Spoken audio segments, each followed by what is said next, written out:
Arka tidak boleh memanggil orang asing seperti itu.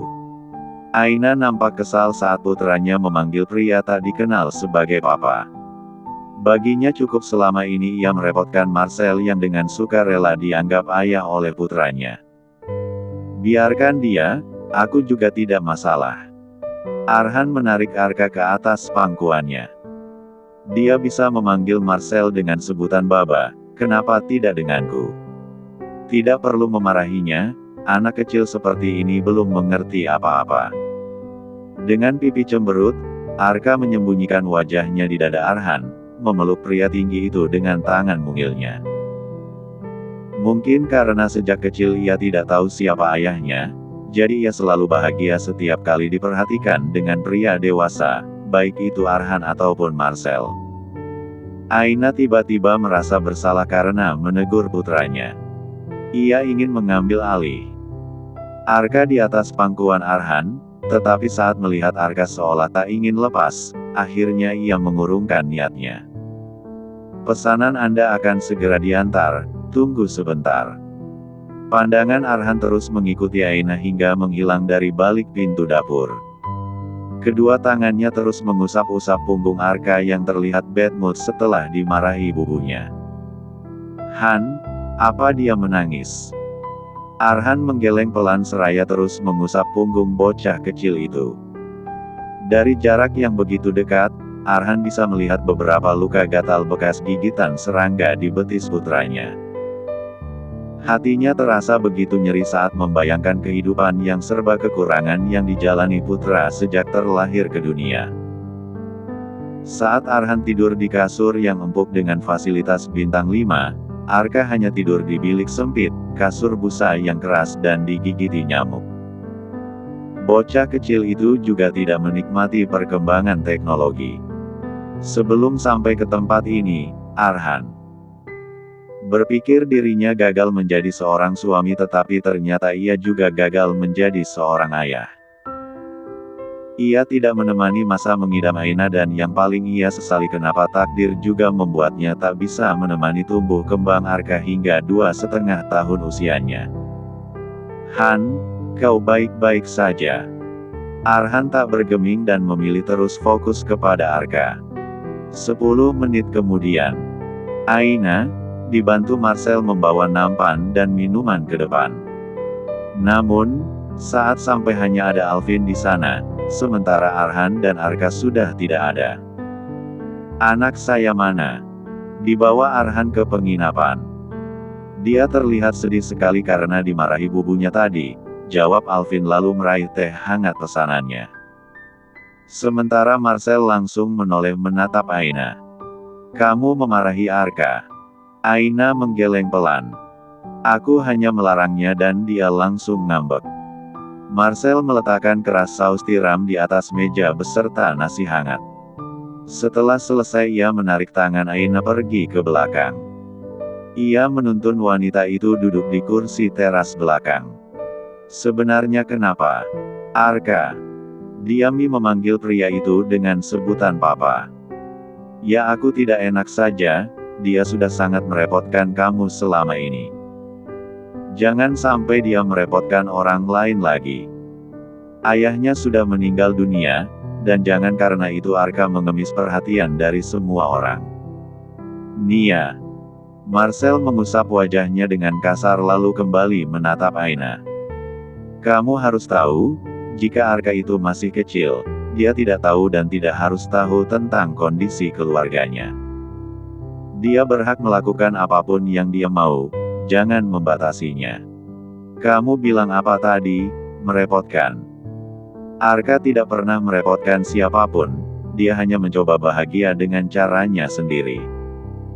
Aina mulai tertunduk sambil menyeka air matanya.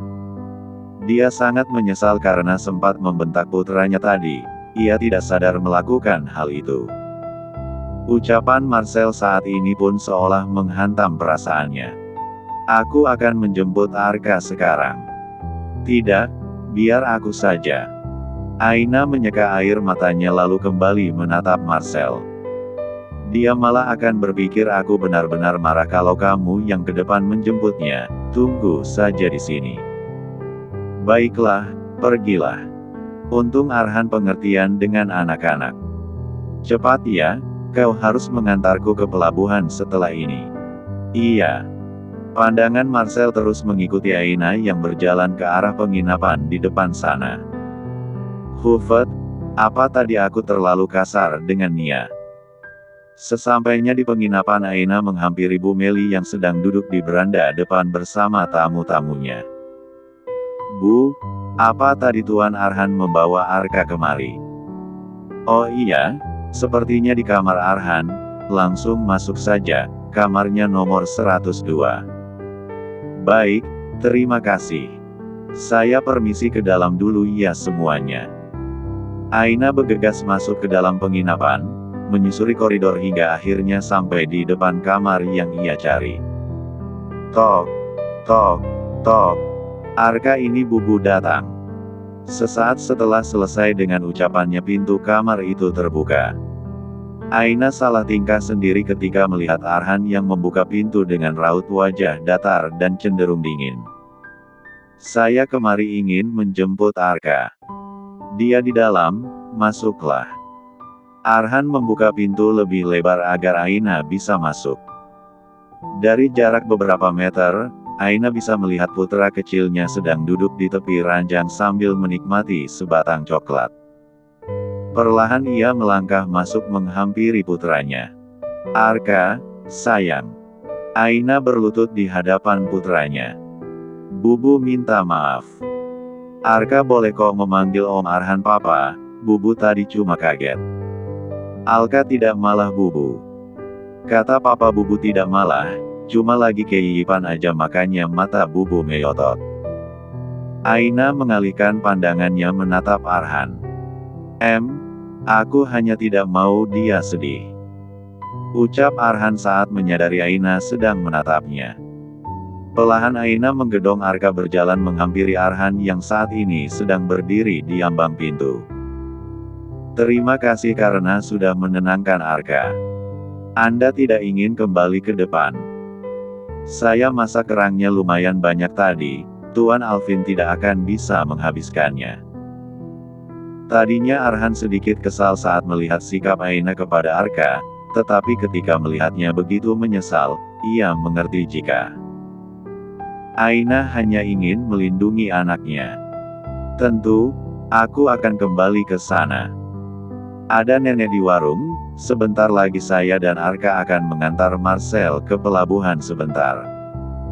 Kalau butuh apa-apa minta tolong nenek saja.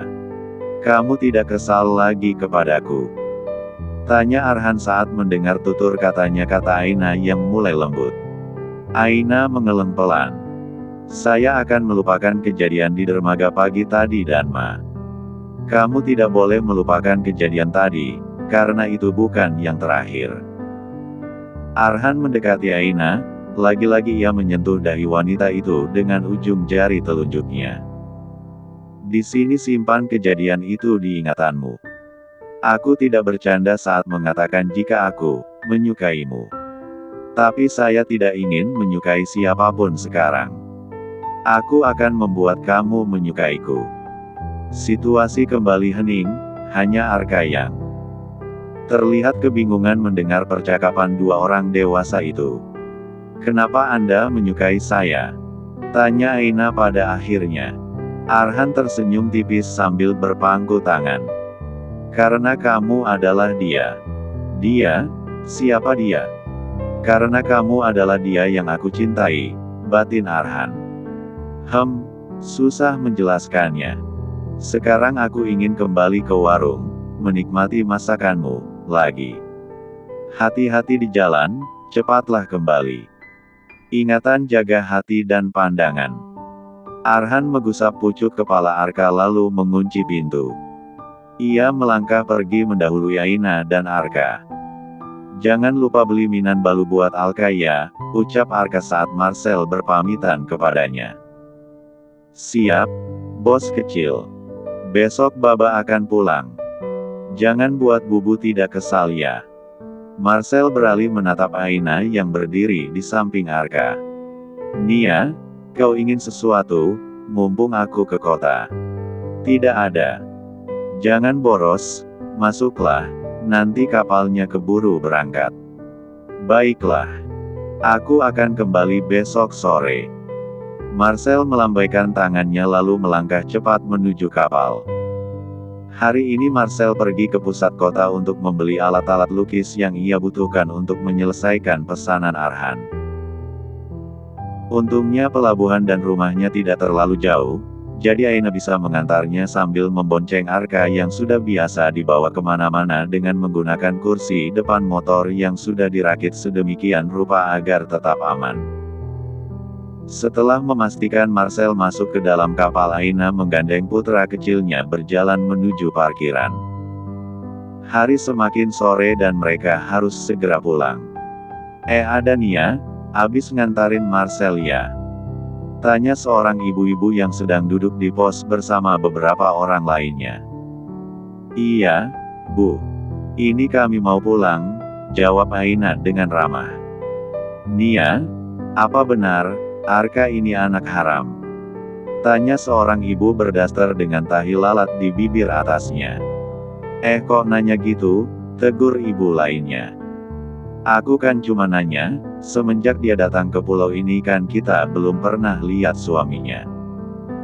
Kemana-mana cuma sama si Marcel yang jelas-jelas cuma tetangganya. Kedua tangan Aina tercengkram erat. Ia sudah sering mendengar pertanyaan tentang siapa dirinya dan apa yang terjadi dengan suaminya, tetapi tidak bisa mentolerir jika ada yang mengatai anaknya anak haram. Anak saya bukan anak haram. Jangan asal ngomong ya Bu. Kalian boleh menghina saya, tapi tidak dengan anak saya. Ibu-ibu itu terdiam, takut. Sementara Aina memilih pergi dari tempat tersebut. Ia membawa Arka naik ke atas motor dan memasang sabuk pengaman rakitan agar putranya tetap aman saat dalam perjalanan. Dengan tangis yang tertahan ia memasangkan jaket dan juga topi kepada Arka. Bu, anak haram itu apa? Duk. Aina segera menunduk saat tak bisa menahan air matanya. Setelah beberapa saat ia kembali menetapkan kepala menatap sang putra. Bukan apa-apa. Kita pulang ya, Arka harus mandi. Cepat-cepat Aina naik ke atas motor dan langsung tancap gas meninggalkan pelabuhan. Butuh waktu sekitar 10 menit untuk sampai ke rumah dan selama itu pula Aina harus menahan tangisnya agar tidak pecah di hadapan putranya. Tidak usah ditunggu, paling Aina dan Marcel sedang meluapkan kerinduan sebelum berpisah.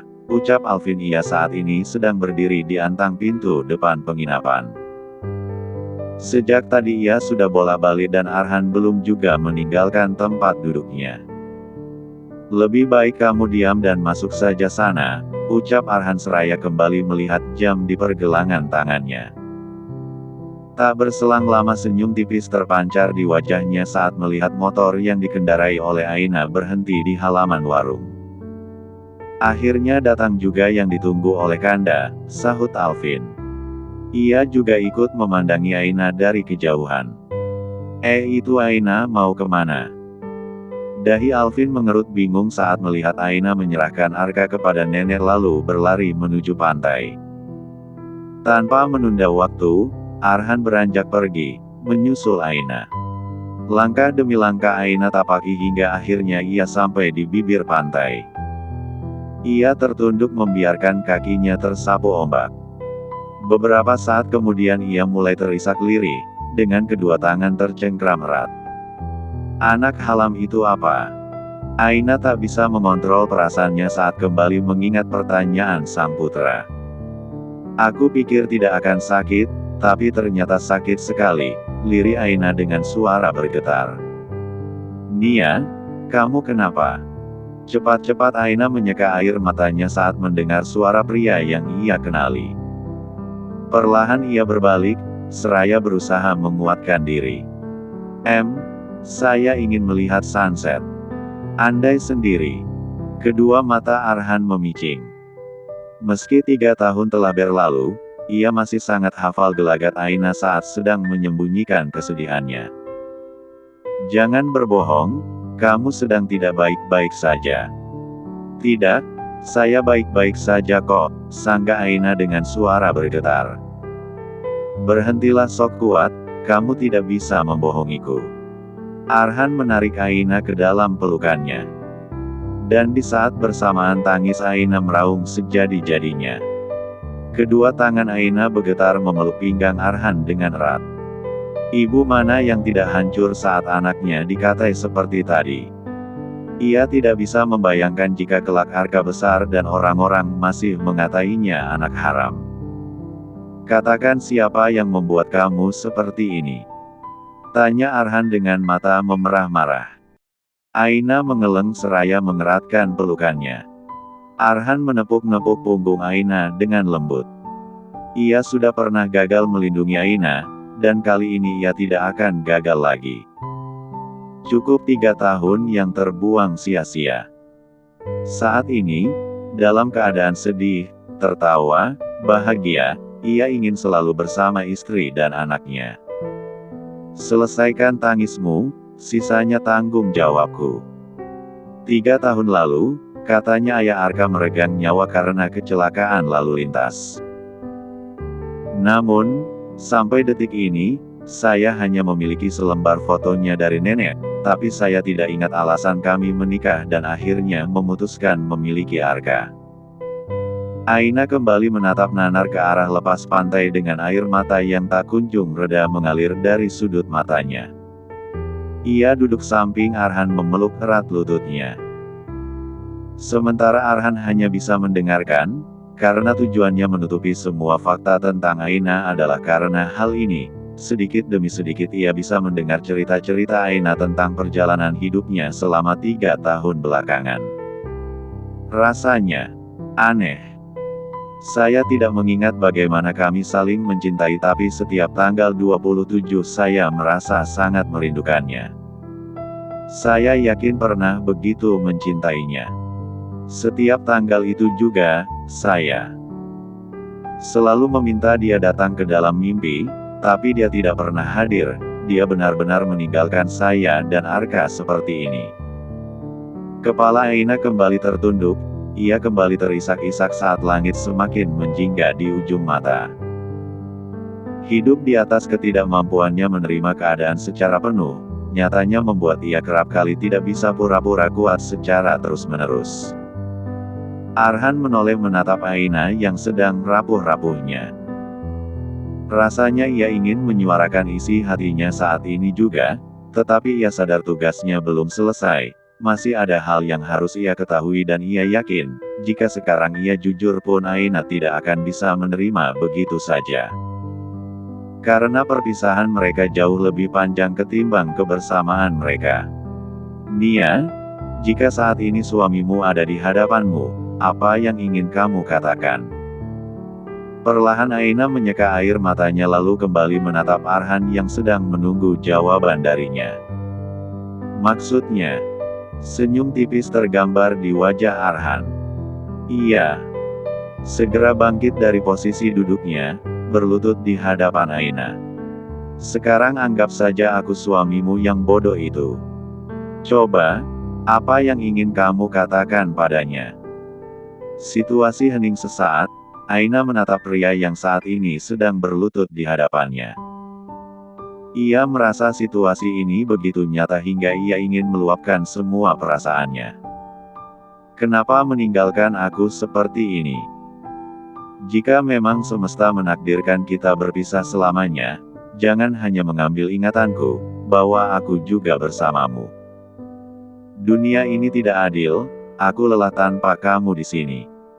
Kali ini Arhan tak bisa menahan gejolak dalam dirinya. Ia tertunduk sambil menggenggam erat tangan Aina. Namun, Arhan mencoba untuk kembali menegakkan kepalanya, menatap Aina dengan senyum tipis di wajahnya. Suamimu pasti sudah mendengar semuanya. Jangan menangisinya lagi, aku sudah ada di sini untuk menggantikan 3 tahun yang kamu lalui tanpanya. Kenapa harus Anda? Arhan menyibak anak rambut yang menutupi sebelah mata Aina. Kenapa bukan aku? Ditanya malah nanya balik. Aina menyeka air matanya, lalu beranjak turun dari tempat duduknya. Kamu harus mempunyai alasannya yang logis dan realistis sebelum memutuskan untuk menolakku. Aku tampan, baik, mapan, dan yang paling penting aku papa Arka sejak siang tadi. Cek, dia masih kecil, jangan terlalu baper. Anda begitu percaya diri membanggakan diri, apa ia sebaik itu? Aina mendekati Arhan, menatap pria itu dengan seksama. Baru sehari dipanggil papa, kalian jadi sedikit mirip. Tapi maaf, saya tidak gampangan seperti Arka yang dengan mudahnya dibujuk rayu. Arhan berdecak lalu terkekeh kecil sambil berkacak pinggang. Kamu tahu, seorang wanita pernah berkata seperti itu juga, dan pada akhirnya aku berhasil membuatnya jatuh cinta. Cek, wanita itu pasti sedang tidak sadar. Jujur, saya masih kesal karena ciuman kemarin. Kesan pertama yang saya lihat dari seorang Arhan Adiaksa adalah mesum. Sekuat tenaga Arhan berusaha menahan tawanya. Benarkah? Ia mendorong bahu Aina hingga punggung wanita itu bertumpu di batang pohon. Tapi bukannya kamu menikmatinya? Tidak. Aina segera mendorong tubuh Arhan agar menjauh darinya. Ini sudah hampir gelap. Saya sudah merasa lebih baik. Terima kasih sudah mendengar curhatan saya. Ingat ini rahasia, bye. Ia melambaikan tangannya dengan wajah datar, lalu bergegas melangkah pergi dengan lemas. Rasa sakit karena ucapan ibu-ibu tadi bukan hanya menguras emosi tapi juga tenaganya. Baru beberapa langkah Aina tapaki meninggalkan bibir pantai, Arhan tiba-tiba datang menghampiri. Apa lagi? Bukannya menjawab, Arhan malah berbalik badan, menawarkan punggungnya. Naiklah, aku gendong sampai teras belakang warung. Tidak akan ada yang melihat, ayo naik. Cek, apa-apaan, saya bukan anak kecil. Aina hendak melangkah melewati Arhan tetapi kali ini Arhan memaksa. Sudah saya bilang tidak mau. Diamlah cuma sebentar. Aku tahu kamu lelah. Arhan merebahkan kepala Aina di atas pundaknya. Perlahan ia mulai berjalan sambil menggedong wanita itu dari belakang. Rasanya nyaman kembali menguasai diri Aina, ia pasrah dan malah mengeratkan pelukannya dari belakang.